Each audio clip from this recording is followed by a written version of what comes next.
নমস্কাৰ মই কৰবী কাশ্যপে আপোনালোক সকলোকে আমাৰ আজিৰ অনুষ্ঠান প্ৰচেষ্টাৰ মাজলৈ স্বাগতম জনাইছো আজি আপোনালোকৰ লগত চিনাকি কৰাই দিবলৈ মই আমন্ত্ৰণ জনাই আনিছো নৱপ্ৰজন্মৰ জনপ্ৰিয় কণ্ঠশিল্পী সন্তোষ দাস আহক আমি সন্তোষৰ ওচৰলৈ যাওঁ আৰু তেওঁৰ বিষয়ে কিছু কথা জানিবলৈ চেষ্টা কৰোঁ সন্তোষ তোমাক আজি আমাৰ এই অনুষ্ঠানলৈ স্বাগতম জনাইছো কি কবা প্ৰথমে তোমাক ধন্যবাদ জ্ঞাপন কৰিছো আৰু যেটো ব্যতিক্ৰম গ্ৰুপ মই সেই গ্ৰুপটোলৈ মই মোৰ তৰফৰ পৰা আন্তৰিক অভিনন্দন জ্ঞাপন কৰিছো আৰু লগতে তোমাকো বিশেষভাৱে ধন্যবাদ জ্ঞাপন কৰিছো তুমি মাতি আনাৰ বাবে আৰু তোমালোকৰ এই অনুষ্ঠানটোত অলপমান কিবা ক'বলৈ আৰু গান গাবলৈ দিয়াৰ বাবে মই তোমাক অশেষ ধন্যবাদ জ্ঞাপন কৰিছো মই সমূহ ৰাইজক জনাব বিচাৰো মোৰ নাম শ্ৰী সন্তোষ দাস আৰু মই গুৱাহাটীতে বৰ্তমান থাকো আৰু মোৰ আসল মা আৰু দেউতাৰ ঘৰ নলবাৰীত আৰু বৰ্তমান আমি গুৱাহাটীতে আছো আৰু মোৰ ঘৰত মা দেউতা বাইদেউ আৰু দাদা এজন আছে আমি সকলোৱে দাদা হিউ চাকৰি কৰে দেউতাও চাকৰি কৰে আৰু আমি একেলগে গুৱাহাটীতে আছো বৰ্তমান আচ্ছা বঢ়িয়া গতিকে বেছি দেৰি নকৰো কথাবিলাক আৰম্ভ কৰাৰ আগতে আমি এটা গান শুনি ল'ব পাৰো নেকি নিশ্চয় পাৰো আচ্ছা তুমি কাৰ গান প্ৰথমতে শুনাবা তাৰ পিছত তোমাৰ কিন্তু বহুত প্ৰশ্ন আহি আছে দেই তুমি হাজু হৈ থাকা আমি বহুত কথা পাতিবলগীয়া আছে আমাৰ দৰ্শকসকলেও তোমাৰ বিষয়ে নিশ্চয় বহুত কথা জানিব বিচাৰিছে গতিকে মই তাৰে মাজৰ কেইটামান প্ৰশ্ন তোমাৰ বাবে আগবঢ়াই দিম গতিকে প্ৰথমতে এটি গানে দি আৰম্ভ কৰো আচ্ছা বাৰু ঠিক আছে আমি মই যেহেতু প্ৰথম গীতটো মই জুবিন দাদাৰ গান এটা গাইছো হয় নিশ্চয়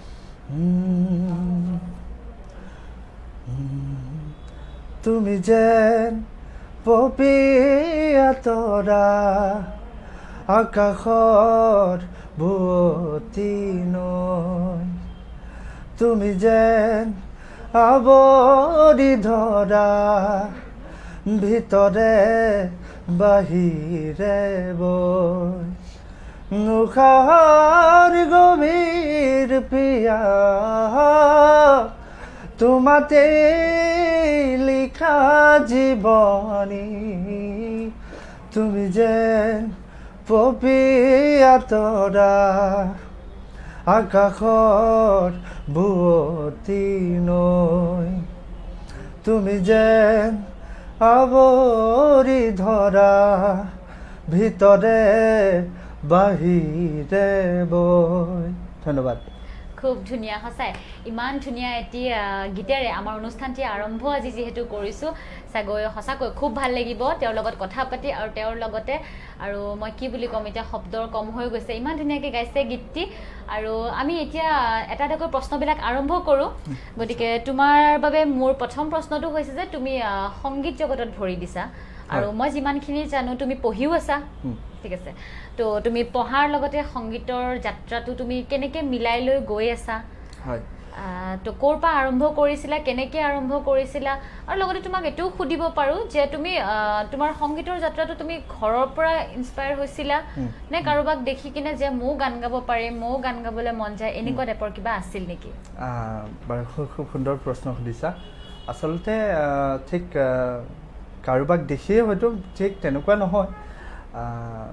যেতিয়া নিজে উপলব্ধি কৰিলো যে হয় বা আনেও কি যেতিয়া ক'লে বোলে তুমি ভাল গোৱা তুমি চোন ভালকে শিকিব পাৰা হয় হয় ঠিক তেনেকুৱা এটাও আৰু লগতে মানে সৌভাগ্য বুলি ক'ব লাগিব ঘৰত বৰ বিশেষ এটা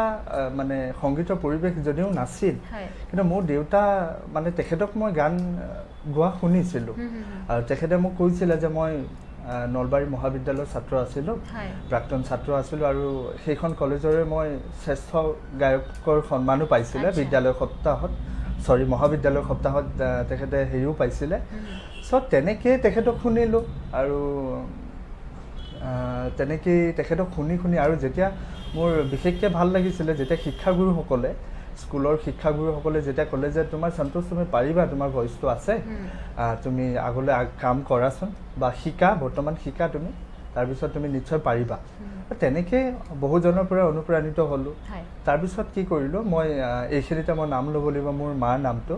তেখেতে মোক যথেষ্টখিনি অনুপ্ৰেৰণা যোগাইছে মই যিখিনি একদম প্ৰাৰম্ভিক সংগীতৰ শিক্ষা সেইখিনি মই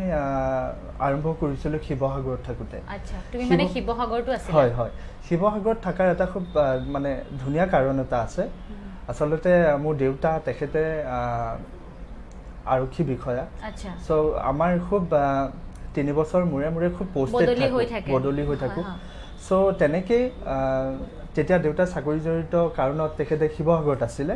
ONGC কলনীত আছিলে। চ' তাতে মই প্ৰাৰম্ভিক শিক্ষাটো লাভ কৰিছিলোঁ আৰু মোৰ প্ৰথম সংগীত যিখন বিদ্যালয়, সেই সংগীত বিদ্যালয়খনৰ নাম আছিলে ইমন কল্যাণ সংগীত বিদ্যালয়। সেইখন গড়গাঁৱত অৱস্থিত, খুব নিচেই কাষত। আৰু এটা কথা খুব ভাল লাগিছিলে, আমাৰ যেতিয়া মিউজিক স্কুলৰ যেতিয়া ক্লাছেছবিলাক সদায় থাকে, ৰেগুলাৰ বেচিছত যেতিয়া ক্লাছেছবিলাক থাকে, যেতিয়া আমি ব্ৰেক পাওঁ, খুব নিচেই কাষতে আমাৰ কাৰেং ঘৰটো আৰু এইখন আমাৰ স্কুল। চ' এটা খুব ধুনীয়া এটা পৰিৱেশ, লগতে স্মৃতি, সেয়া আজি স্মৃতি হৈ থাকিল। ঠিক তেনেকৈ আগবাঢ়ি আছোঁ। আৰু মোৰ প্ৰথম শিক্ষাগুৰু প্ৰবীণ মোহন, তেখেতৰ নামটো ল'ব লাগিব। আৰু দ্বিতীয়তে কাজললতা মেম, তেখেতসকলে মোক প্ৰথমে সংগীতৰ কেনেকৈ কি যিখিনি প্ৰথম পৰ্যায় যে গানৰ কি কি শিকিব লাগে, চ' সেনেকৈ শিকি গৈ গ'লোঁ। আৰু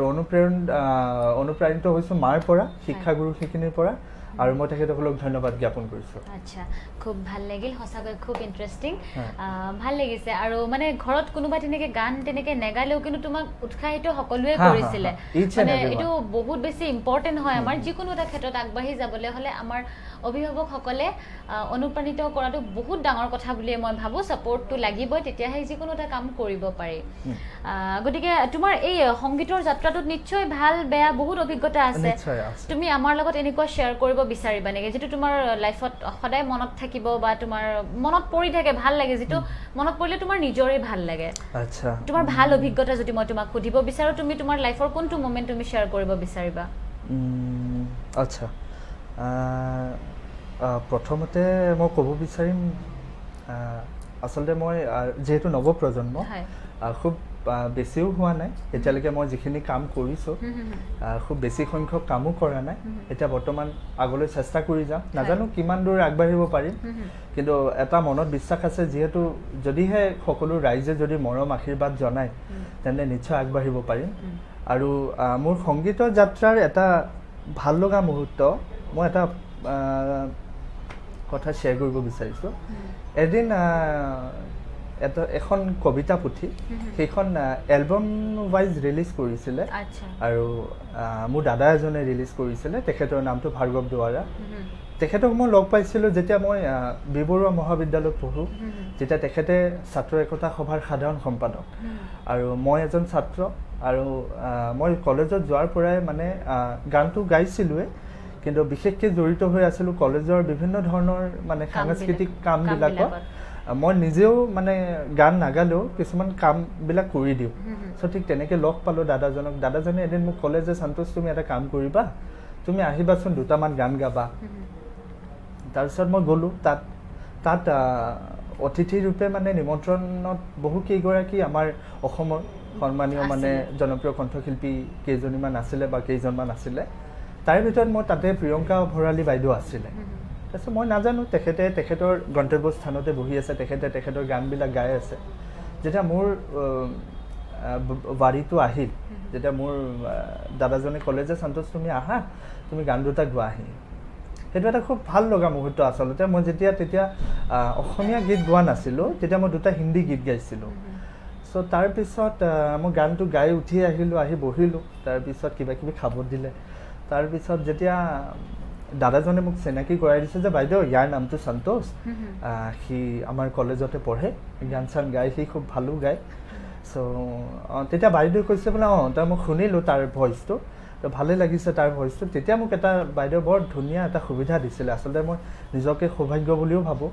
আচলতে তেখেতৰ দৃষ্টিত যে কিবা এটা কৰিব পাৰিছোঁ। চ' তেখেতে মোক ক'লে যে তুমি মোৰ লগত কেইখনমান বিহু প্ৰগ্ৰামত গান গাবা মোৰ লগত। আৰু এজ আ নিউ বিগিনাৰ, আৰু তেতিয়া হয়তো শিকিহে আছিলোঁ কেনেকৈ গান গাব লাগে, আৰু হৈছিলহে মাত্ৰ। আৰু তেতিয়াতে তেনেকুৱা এটা সুবিধা, মানে কি প্ৰথমখন বিহু ফাংচনতো মোৰ গোটেই লিৰিক্স ভুল হৈ গৈছিলে। এটা নাৰ্ভাছনেছ আছিলে, তেখেতসকল ইমান ডাঙৰ শিল্পী আৰু তেখেতসকলৰ শিল্পীসকলৰ লগত গান গোৱাটো এটা ইমান সহজ নহয় চ' সেইটো এটা মোৰ ভাল লগা মুহূৰ্ত বুলি মই আজিলৈকে মানে ভাবিছোঁ আৰু তাকে সঁচাকৈ খুব ধুনীয়া আৰু ঠিক আছে এটা গান শুনিলেও যিহেতু আমি সংগীতৰ কথাই পাতি আছোঁ গান মাজে মাজে শুনি থাকিম আৰু বহুত কথা পাতিব লগা আছে সন্তোষৰ সৈতে গতিকে সন্তোষে আমাক এতিয়া কি শুনাব আচ্ছা মই মোৰ ৰিচেণ্টলি দুটামান গান ওলাইছিলে তাৰে মই এটা গীত দীপলিনা বাৰ লগত গাইছিলোঁ সেই গীতটোৰ সেইটো গানৰো এক্সপিৰিয়েঞ্চ আমি অকণমান অভিজ্ঞতাও আমি কথা পাতিম বাৰু মই গানটোৰ কথা ওলোৱা নাই এতিয়ালৈকে ঠিক আছে গানটো আমি শুনি লৈছোঁ অকণমান গাই দিছোঁ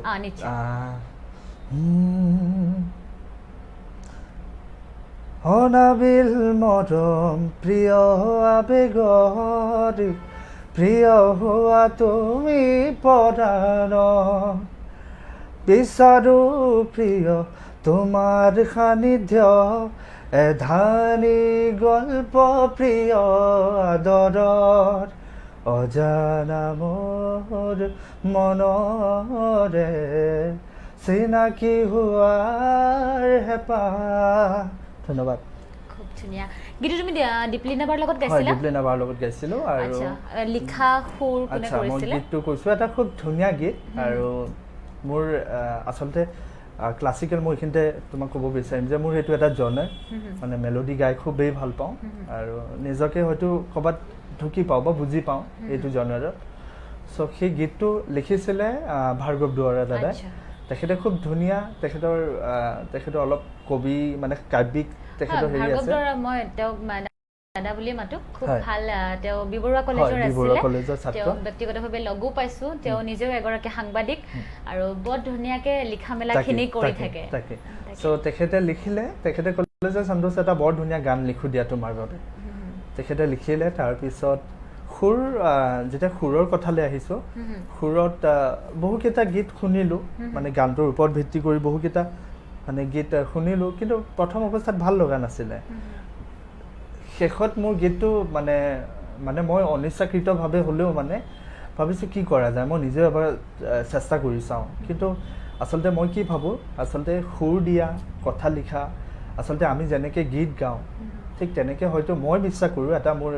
ব্যক্তিগত অভিজ্ঞতাৰ ফালৰ পৰা কৈছোঁ গীত লিখা সুৰ কৰাও চাগে এটা ঐশ্বৰিক শক্তি ভগৱানে দিব লাগিব চ' মই নোৱাৰিলোঁ মানে তেতিয়া কিন্তু এতিয়া হয়তো চেষ্টা কৰিলে পাৰিম কিছুমান নতুন গান তেতিয়া মোৰ লগৰ এটাই সুৰ কৰি দিলে তাৰ নামটো লৈছোঁ মই দেৱ শৰ্মা বুলি চ' সি খুব ধুনীয়াকৈ গানটো মানে সুৰ দিলে তাৰপিছত মই সংগীত কৰিব দিলোঁ গীত ভৰালি দাদাক তেখেতেও মোক যথেষ্টখিনি সহায় কৰিছে ভাৰ্গৱ দাদাও সহায় কৰিছে তাৰপিছত গীতটো মই সহযোগী হিচাপে বাছি ল'লোঁ দীপলিনা বাক মই মাতি তেখেতৰ গানটো গোৱাব দিলোঁ তাৰপিছত গালোঁ আমি একেলগে খুব ধুনীয়া গীত এটা আৰু সেই গীতটোত মই যথেষ্টখিনি মানুহৰ সঁহাৰি পাইছোঁ যে এটা গান ওলাইছে তাৰ আৰু ইয়াৰ পৰা হয়তো সি বহুখিনি আগবাঢ়িব পাৰিব তাৰে আগতো মোৰ দুটা গান আছে চ' ঠিক তেনেকৈ আগবাঢ়ি আছোঁ আৰু গীতটো তাকে প্ৰিয় গীতটি যেতিয়া ৰিলিজ কৰিব জাষ্ট কাম আৰম্ভ হৈ আছিলে আমি তেতিয়া তেনেকৈ লগ পাই আছিলোঁ আৰু গীতটি অলপ চলপকৈ শুনিও আছিলোঁ সি যিহেতু মোৰ যিহেতু আজি এনেকৈ শ্ব'টোত আছোঁ যদিও সি মোৰ বহুত ভাল বন্ধু হয় গতিকে আমাৰ এনেকৈ কথা বতৰা চলি থাকে সংগীতৰ বিষয়ে গতিকে প্ৰিয় গীতিৰ বিষয়ে যথেষ্ট শুনিছিলোঁ আৰু যেতিয়া গীতটি ৰিলিজ হ'ল তেতিয়া মানে সঁচাকৈ ভাবিলোঁ যে সন্তোষে সঁচাকৈ ভাল কাম এটা কৰিছে আপোনালোকে যদি এতিয়াও চোৱা নাই প্ৰিয় গীতটি তেতিয়াহ'লে আপোনালোকে চাব গীতটিত কণ্ঠদান কৰিছে সন্তোষ দাস আৰু দীপলিনা ডেকাই গতিকে আৰু এটা প্ৰশ্ন সুধোঁ এইখিনিতে তুমি যিহেতু ইমান ধুনীয়াকৈ জড়িত হৈ আছা আমাৰ বৰ্তমান সংগীত জগতখনত গতিকে তুমি ভৱিষ্যতে তুমি কাৰ লগত মানে কাম কৰাৰ পৰিকল্পনা কৰিছা বা তোমাৰ এটা সপোন মানে যদি তুমি এইটো এগৰাকী মানুহৰ লগত তুমি কামটো কৰিব পাৰা দেন তুমি এটা সপোন তোমাৰ পূৰা হৈছে নিশ্চয় তুমি কাৰ লগত বিচাৰিবা প্ৰথম কথাটো ক'বলৈ গ'লে আমি আচলতে ৰাইজৰ মৰম আৰু আশীৰ্বাদৰ অবিহনে আমি একো নহয় আমি সদায় কাম কৰি যাম আৰু যিহেতু সংগীতৰ লগত জড়িত হৈ আছোঁ সদায় সংগীতৰ কাম কৰিয়ে যাব লাগিব চ' কথাটো হৈছে ডক্টৰ ভূপেন হাজৰিকা অসম ৰত্ন ডক্টৰ ভূপেন হাজৰিকা দেৱকতো বৰ বিশেষকৈ আমি লগ নাপালোঁ আজি সেই কথাটোত বহুত দুখ পাওঁ আচলতে তেনেকৈ ক'ব লাগিব যে সৰুৰ পৰা আমি যাক লেজেণ্ডৰী ইনস্পিৰেশ্যন মানি আহিছোঁ তাৰে কাষতে আমাৰ জুবিন দাদা আমি তেখেত দুয়োজনকে আমি সৰুতে শুনিহে আচলতে ডাঙৰ হৈছোঁ আমি একদম ভালকৈ শুনা যেতিয়া পাওঁ বুলি বুজি পোৱা হৈছোঁ তেতিয়াৰ পৰা তেওঁলোকৰ আমি গানবিলাক শুনিছোঁ আচলতে মইতো এতিয়া তোমাক ক'ব বিচাৰিম যেতিয়া মই প্ৰথম গানটো শুনিছিলোঁ বৰ খুব সুন্দৰ গীত এটা নিয়ৰৰে ফুল বুলি নিয়ৰৰে ফুল এইটো ফুলটো এই গানটো যেতিয়া জুবিন দাদাই গাইছিলে আৰু মই মানে কি তেতিয়া মোক যেতিয়া কৈছিলে যে সন্তোষ তুমি সংগীত প্ৰতিযোগিতাত ভাগ ল'ব লাগিব তেতিয়া মানে ইমান আইডিয়া নাই যে কি গান গোৱাটো ভাল হ'ব আৰু তেতিয়া আমি ৰাভা সংগীত পাৰ্বতী প্ৰসাদ বৰুৱা জ্যোতি সংগীত এইবিলাক বহুখিনি জানো কিন্তু সেইবিলাকৰ প্ৰশিক্ষণ নাছিলে কোনো তাৰে পাছতহে মই আচলতে সংগীত প্ৰশিক্ষণ ল'লোঁ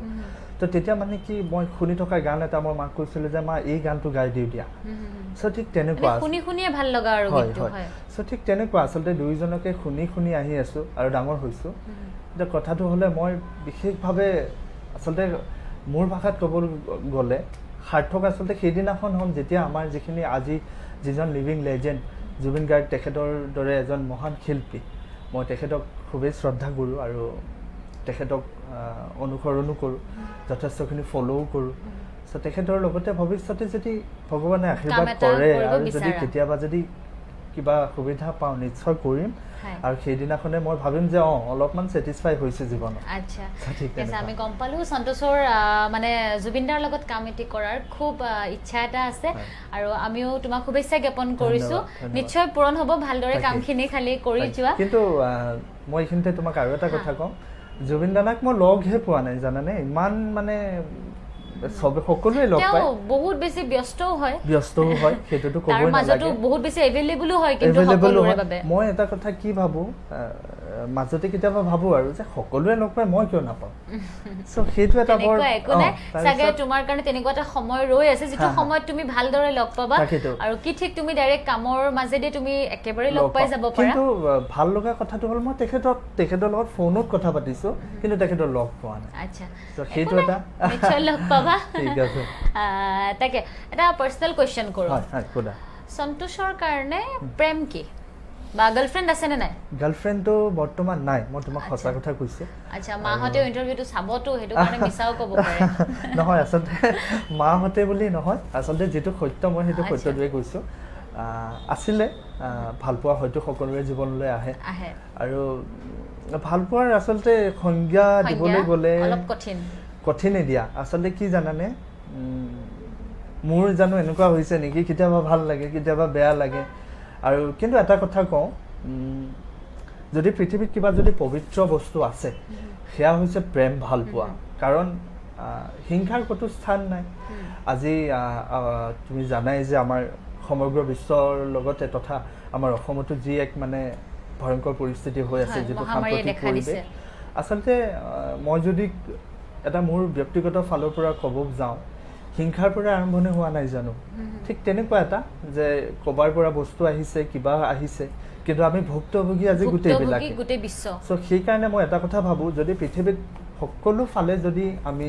সৰুৱে ডাঙৰক সন্মান কৰা বা সৰুৱে ডাঙৰক সন্মান কৰা বা আমাৰ সমাজত যিখিনি তলখাপৰ মানুহ মই একজেক্টলি তলখাপৰ বুলি কোৱা নাই মোৰ দৃষ্টিত সকলো প্ৰায়বোৰ মানুহে মানুহ আৰু সকলো সমান আচলতে আমি ইজনে ইজনৰ কথা যেতিয়া আমি ভাবিম বিভক্ত কৰিব নালাগে আটাইতকৈ বেয়া কথা সেইটোৱে আৰু হিংসা মাজত আহিব নালাগে হিংসাৰ দেখিছাই তুমি পতন হয় তাৰপিছত তাকেই মানে প্ৰেমটো আচলতে তেনেকুৱা অকল যে নিৰ্দিষ্ট কোনোবা এগৰাকীৰ লগতে যে মোৰ প্ৰেম হ'ব ঠিক তেনেকুৱা নহয় আমি সমাজত প্ৰত্যেকজন মানুহৰ লগতে প্ৰেম এটা থকাটো এটা আন্তৰিকতা থকাটো উচিত আৰু প্ৰেমৰ সংজ্ঞা মই খুব বেছিকৈ দিবলৈও নাযাওঁ তোমাক হয়তো আগলৈ আৰু কিবা হ'ব পাৰে ঠিক আছে বাৰু আৰু আমি কথা পাতিম কিন্তু আৰু কি শুনাবা এতিয়া কি শুনাওঁ আজি এনেকুৱা এটা পৰিৱেশত হ'লে অকণমান মাতটো ক্ৰেক হৈ যায় মানে নাৰ্ভাছ তুমি বিন্দাছ গাব পাৰা আমি একদম ঘৰুৱা পৰিৱেশতে যিহেতু কথাখিনি পাতি আছো গতিকে তুমি টেনশ্যন ল'ব লগা একো নাই তুমি ধুনীয়াকৈ মই আকৌ এটা জুবিনদাৰ গান গাইছোঁ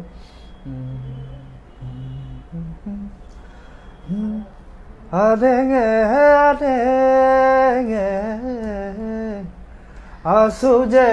অকলে ৰ'দৰে মাজতে আহি জীৱন হবানে মই অকণমান লিৰিক্সটো পাহৰিছোঁ না দে দা দে দা দা এই ফুটা ৰঙেৰে পখিলাৰ বাটেদি আহি জীৱন হবানে নাৰাদা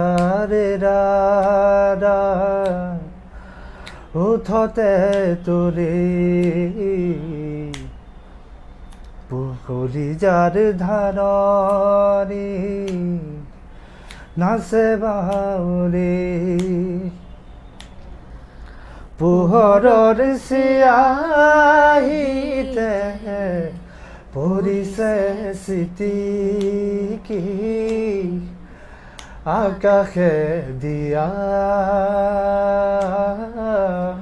ৰ'দৰে চিঠি মাটিয়ে জানা ল'লে সাৱতি খুব সুন্দৰ গীত এইটো খুব ধুনীয়া এইবিলাক গীত আমি শুনি ইমান বেছি ভাল পাওঁ যিকোনো সময়তে আমি শুনিব পাৰোঁ আৰু মুড চেঞ্জ কৰি দিব পাৰে হয় নাই গতিকে সন্তোষৰ কণ্ঠত আমি ইমান ধুনীয়াকৈ গীত এটি শুনিলোঁ আৰু সন্তোষক আৰু এটা কুৱেশ্যন কৰোঁ যে তোমাৰ বৰ্তমান যিটো জাৰ্ণি কৰি আছা তুমি ষ্ট্ৰাগল কৰি আছা বৰ্তমান আৰু বহুখিনি কৰিছা আৰু বহুখিনি কৰিবলৈ বাকী আছে ঠিক আছে তো আৰু লকডাউনটোৰ বিষয়ে তুমি কি ক'বা যে লকডাউনটো তোমাৰ চলি আছে এতিয়া বৰ্তমান বিশেষ এটা নাই যিহেতু বহুতখিনি শিথিল কৰি দিছে আমাৰ তথাপি প্ৰথম 21 দিনটো বহুত বেছি ষ্ট্ৰিক্ট আছিলে বাপৰে আমাৰতো ঘৰৰ গলিটোলৈকে ওলালেও মানে পুলিচকে দেখা পাওঁ তেনেকুৱা টাইপৰ আছিলে কিন্তু এতিয়া যথেষ্টখিনি কৰি দিলে গতিকে আমি নিজেও সাৱধান হোৱাটো উচিত যিহেতু পৰিস্থিতি এতিয়াও ভাল হোৱা নাই দিনক দিনে বাঢ়ি গৈ আছে আক্ৰান্তসকলৰ সংখ্যা গতিকে আপোনালোকে ঘৰতে থাকি কেনে ভালকৈ থাকক প্ৰয়োজন হ'লে ওলাই আহক আৰু যিখিনি আমাৰ ব্যক্তিগত কাম কৰিবই লাগিব গতিকে তাৰ যিহেতু বিশেষ উপায় নাই সেইটো কাৰণে আৰু আমিও এনেকৈ লকডাউনৰ মাজতে অনুষ্ঠানবিলাক কৰি আছোঁ আপোনালোকক কিছু সোৱাদ দিবলৈ আৰু তুমি কি কৰিলা এবাৰ লকডাউনটোত বিশেষ তুমি গানৰ প্ৰেক্টিচ কৰিলা বা তুমি কিবা নতুন প্ল্যান কৰিছা আচ্ছা মই কওঁ তোমাক প্ৰথম কথা আমি কোনো ভবা নাছিলোঁ যে এনেকুৱা লকডাউন হ'ব বুলি সো মই লকডাউনৰ ঠিক আগে এটা বিহু গীত এটা মই গানৰ কাম অকণমান আগবঢ়াইছিলোঁ আৰু বিহু গীতটো কৰিছিলে বিহু গীতটোৰ কথা ক্ষীৰোদ দত্ত বুলি তেখেত এতিয়া বৰ্তমান খুব ভাল গীত লিখি আছে তেখেতে আৰু গীতটোৰ সংগীত কৰিছিলে ৰাজা শৰ্মা তেখেতেও খুব ধুনীয়া কাম কৰি আছে সো সেই গীতটো মোৰ ঠিক লকডাউনৰ আগতে মই যিখিনি প্ৰাৰম্ভিক পৰ্যায়ৰ যিখিনি কাম থাকে সেইখিনি মই কৰি এদায় হৈছিলোঁ তো তাৰপিছত হঠাৎ এনেকুৱা লকডাউন হৈ গ'ল কামখিনি মাজতে ৰৈ গ'ল একদম মানে মই মানে ভাবিছোঁ কি হ'ল গানটো ওলাবগৈ নে নোলাবগৈ মানে কোনোফালে কোনো এক্সপেক্টেশ্যন দেখা নাছিলোঁ সো তাৰপিছত সেয়া বাৰু সম্ভাৱ্য হ'লগৈ এটা সময়লৈ তাৰপিছত 21 দিনত মই কি কৰিলোঁ আচলতে যিহেতু মোৰ জনেটো মেলোডি তো মোৰ মানে কি মই যদিও 7 বছৰ শিৱসাগৰত থকা ঠিক মোৰ ভইচটো মানে বিহু এটাৰ কাৰণে ৰেডি নাছিলে আচলতে আৰু বিহু গীত এটা মই আচলতে যিটো গীতৰ কথা কৈছোঁ সেইটো এটা বিহুসুৰীয়া গীত আৰু বিহুসুৰীয়া গীতটো কৰি যথেষ্টখিনি কথাও গম পালোঁ যে আন গানবিলাকৰ দৰে বিহুটো অলপ ডিফাৰেণ্ট মানে মই তোমাক কি ক'ব বিচাৰিম মানে ধৰি লোৱা এটা ৰিডামৰ 52 ছেকেণ্ডছ আছে সেই 52 ছেকেণ্ডছৰে মানে ভিতৰত তুমি কাজটো কমপ্লিট কৰিবগৈ লাগিব তাত যদি তুমি এক্সট্ৰা কিবা সোমাই দিয়াগে গোটেই ট্ৰেকটো খেলি মেলি হ'ব সো তাতেও এটা অভিজ্ঞতা হ'ল যে বিহু কেনেকৈ গাব লাগে ঠাঁচবিলাকনো কেনেকুৱা উচ্চাৰণনো কেনেকৈ কৰিব লাগে তাৰপিছত লাহেকৈ এৰি দিলেও নহয় বিভিন্ন ধৰণৰ বহুত কথা শিকিবলগীয়া থাকে তো মই কি কৰিলোঁ কিছুমান পুৰণি বিহু তাৰপিছত তথাপিতো গীতটো বৰ এটা ভাল নহ'লগৈ তাৰপিছত হয়তো আমি শুনি ভালো পাব পাৰো এটা মোৰ কথাটো তুমি স্যাটিসফাইড হোৱা নাই তো কথাটো হৈছে হৈছোঁ কিন্তু ঠিক যিমান এটা মই ভাবিছিলোঁ যে হ'ব লাগিছিলে সিমান এটা ভাল নহ'ল এজ বিকজ অনলি মানে কি যিহেতু প্ৰথম বিহু গীত গাইছোঁ তাৰে আগতে বিহু গীত গায়ো পোৱা নাই চ' প্ৰথম বিহু গীত গাইছোঁ, অলপ নাৰ্ভাছনেছ থাকে স্বাভাৱিক। তাৰপিছত ঠিক তেনেকুৱা লকডাউনৰ সময়খিনিত মই প্ৰথমে কৰিলোঁ বিহু গীত শুনা আৰম্ভ কৰিলোঁ, বিহু গীতবিলাক গাইছে কেনেকৈ, আৰু গীত এটা গোৱা যেতিয়া আমি ৰেকৰ্ডিঙত যাওঁ তেতিয়া বেলেগ গানবিলাকক শুনিহে আহি মই গানটো ৰেকৰ্ড কৰা নাছিলোঁ, এটা বিহু মই মাইণ্ডতে খেলি খেলি ঠিক তেনেকৈ বিহুটো শুনি শুনি আহিহে মই ৰেকৰ্ড কৰিছিলোঁ। তাৰপিছত বিহুৰ কথা শিকিলোঁ, তাৰপিছত অকণমান গীটাৰ বজাব শিকিলোঁ। চ' ঠিক তেনেকৈ লকডাউনৰ সময়টো পাৰ কৰিলোঁ। আচ্ছা, মানে ভালে ভালে গ'ল? ঠিকেই গৈছে। প্ৰথমতে অকণমান এডজাষ্ট কৰিবলৈ দিগদাৰ হৈছিল? দিগদাৰ হৈ গৈছিলে, মানে কি মই ভাবিছোঁ এই ৰাম কি হ'ব এতিয়া, চবফালে বন্ধ, আকৌ চব্জি পাওঁ নে নাপাওঁ, ঠিক তেনেকুৱা এটা কথা। ওলাই আহিবলৈও ভয় লাগে, নাটনি হৈ গৈছিলে বাৰু যথেষ্টখিনি। বাৰু আমি যিহেতু গম পাইছোঁ সন্তোষে হিন্দী গায়, আমাক কিবা এটা শুনাবা নেকি? হিন্দী? আচ্ছা আচ্ছা, বাৰু দিয়া, কিবা এটা গুণগুণাই দিয়া অকণমান।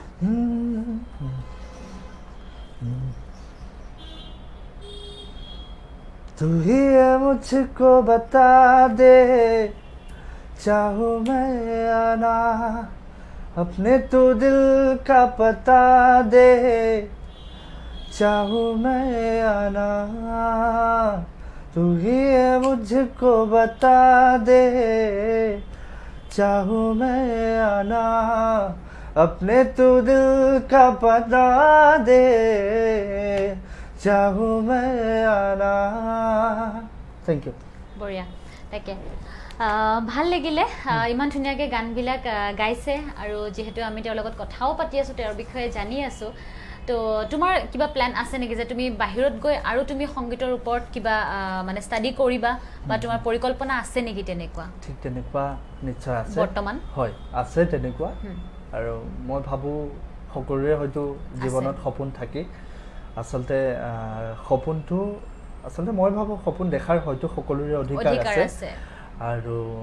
ঠিক তেনেকৈ ময়ো কিছুমান সপোন ভাবি থৈ দিছোঁ। নাজানো কিমান দূৰ আগবাঢ়িব পাৰোঁ, নাজানো। আজি কালি যি এটা কম্পিটিশ্যনৰ যুগ, আৰু লগতে কিন্তু মই এটা কথা ক'ম, যদি নিজকে বিশ্বাসত ল'ব পাৰোঁ বা কৰ্মখিনি যদি ভালদৰে আগবঢ়াই লৈ যাওঁ, আৰু যদি সকলোৰে ইচ এণ্ড এভৰি ওৱানৰ যদি আমাৰ সহায় সহযোগিতা থাকে, নিশ্চয় হয়তো কিবা অলপ ক্ষেত্ৰত অলপ সফল হ'বগৈ পাৰিম। সপোন আছে, সপোন তেনেকৈ অকণমান ৰাষ্ট্ৰীয় প্ৰেক্ষাপটত কাম কৰিবলৈ মই একদম নিৰ্দিষ্টকৈ যে মই বলিউড বা হলিউড ঠিক তেনেকৈ এটা ব্ৰেণ্ড নেম বা ঠিক তেনেকৈ ক'ব বিচৰা নাই। হয়তো সেইটো বহুতৰে বাবে সপোন, আৰু সেয়া এক মানে এক বিৰল শক্তি বুলি ক'ব লাগিব। তুমি শিক্ষা গ্ৰহণ কৰি তুমি অসমতো কাম কৰিবা। চ' তাতে অলপ ৰাষ্ট্ৰীয় প্ৰেক্ষাপটত কাম কৰিবলৈ বহুত মন আছে, আৰু মই তোমাক এইখিনিতে এটা কথা ক'বলৈ পালে ভাল পাম। নিশ্চয়। আচলতে কি হৈছিলে, মোৰ দুজনমান দাদা, তেখেতসকলে বৰ্তমান বম্বেতে কৰ্মৰত, আৰু বিভিন্ন ক্ষেত্ৰৰ লগত জড়িত সিহঁতে, আৰু তাৰে প্ৰায় দুজন দাদা আচলতে সংবাদ মাধ্যমৰ লগত জড়িত। চ' তেখেতসকল দাদাও মোক সৰুৰ পৰা লগ পাইছে, আৰু যথেষ্টখিনি সহায় সহযোগিতা কৰে, মানে প্ৰত্যেকটো ক্ষেত্ৰতে। আৰু ক'ৰবাত যদি কিবা কম্পিটিশ্যন হয়, পটককৈ মেছেজ এটা কৰি কয় যে সন্তোষ তাত কম্পিটিশ্যন এটা হৈ আছে, তুমি যাবা, পাৰ্টিচিপেট কৰিবা, ৰৈ নাথাকিবা। তো তাৰপিছত কি হৈছিলে, তাৰে সেই কেইজন দাদাৰ ভিতৰতে এজন দাদা আছিলে মোৰ, অংকিত বুলি, মই তেখেতৰ নামটো লৈছোঁ, অংকিত দাদা বুলি এজন দাদা আছিলে। সেই দাদাজনে মানে মোক প্ৰায় সকলো ক্ষেত্ৰতে মোক মানে আগভাগ ল'ব কয়, আৰু য'তেই নহওক। মোক কেতিয়াবা এনেকৈও কয় যে টেলেণ্ট হাণ্ট এটা হৈ আছে গুজৰাটত, তুমি যাব পাৰিবানে? মোৰ কাৰণে এটা সকলো সময়তে সম্ভৱপৰ হৈ নুঠে। চ' কি হৈছিলে, মোৰ মাজতে তেখেতে মানে কিছুমান তাৰে বম্বেৰে কিছুমান ফিল্মছৰ লগত জড়িত হৈ আছে। তেখেতে মানে তাতে যাকে পায়, যাকে লগ পায় যে মোৰ এজন ভাইটি আছে, সি খুব ধুনীয়া গীত গায়, ৰেকমেণ্ড কৰে। আৰু তো তেখেতে ৰেকমেণ্ড কৰিলে। কিছুমান মই সৰু সুৰা মানে মুভিজ পাইছিলোঁ, মানে বলিউডৰ ফিল্মছ নহয়, আচলতে নন বলিউড বুলি ক'ব লাগিব। তাৰে কিছুমান মানে মাৰাঠী ফিল্ম আছিলে, তাতে মই গান গোৱাৰ সুবিধা মই কেইবাবাৰো পাইছোঁ। কিন্তু কথাটো হৈছে সেই পটককৈ কয় যে তুমি এটা সময় নিৰ্ধাৰণ কৰি দিয়া আচলতে, যে এইখিনি সময়ৰ ভিতৰতে তুমি আহি যোৱা। কিন্তু মোৰ বাবে সেইটো সম্ভৱপৰ নহয় আচলতে। হয়তো সেয়া পৰিৱেশৰ লগতো অলপ জড়িত হয়, মানে কথাটো খাপ খাই থাকে আচলতে পটককে আমি কতো যাওঁ বুলি ক'লে যাব নোৱাৰিবও পাৰো তো ঠিক তেনেকুৱা কিছুমান বহুত সুবিধা পায়ো মানে হেৰুৱাইছো আৰু অসমত কিন্তু মই বিশেষকৈ ক'ব লাগিব আজি মই প্ৰিয়ংকা বাৰ লগতো মই কেইবাখনো মঞ্চত গীত গাইছো হয় মই সেইটো খুজিম বুলি ভাবিছিলোৱে দীপলিনা বাৰ লগতো মই কেইবাখনো মঞ্চত গান গাইছো ঠিক তেনেকৈ আগবাঢ়ি গৈ আছো আৰু আগলৈ বিচাৰিম যে কিবা অলপ কৰিব পাৰিলে ভাল পাম তাকে এনে যোৱা বছৰটো তুমি যথেষ্ট কেইখন মঞ্চ অনুষ্ঠান কৰিছা পৰিবেশন কৰিছা ভিডিঅ'জ যেহেতু তাক মাতাৰ আগতে আমি তেওঁৰ বিষয়ে অকমান হ'লেও ষ্টাডি কৰিবলৈ ট্ৰাই কৰোঁ গতিকে আমিও আলোচনা কৰিছিলোঁ গতিকে তুমি যেহেতু মঞ্চ অনুষ্ঠানবিলাক কৰিছিলা তো এইবাৰ যথেষ্ট ব্যতিক্ৰম তো এইবাৰ কোনোবা ফেচবুক লাইভ আহিছে তো তেনেকৈ হয়তো অকমান সময়বিলাক অতিবাহিত কৰিছে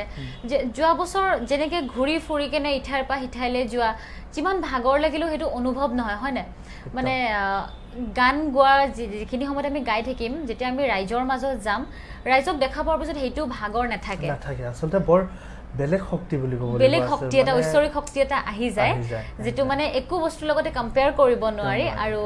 মই নিজেও কওঁ ইমান বেছি ভাল লাগি যায় সেইটো সময়ত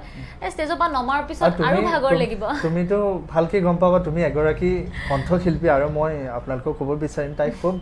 she is holding a good position now আৰু তাই খুব ভাল কাম কৰি আছে আৰু মই তাইক যথেষ্টখিনি অভিনন্দন জ্ঞাপন কৰিছোঁ তাই যাতে আগলৈ তুমি যাতে আগলৈ আৰু বিৰাট বেছি ভাল কাম কৰি গৈ থাকা তাৰ বাবে মই তোমাক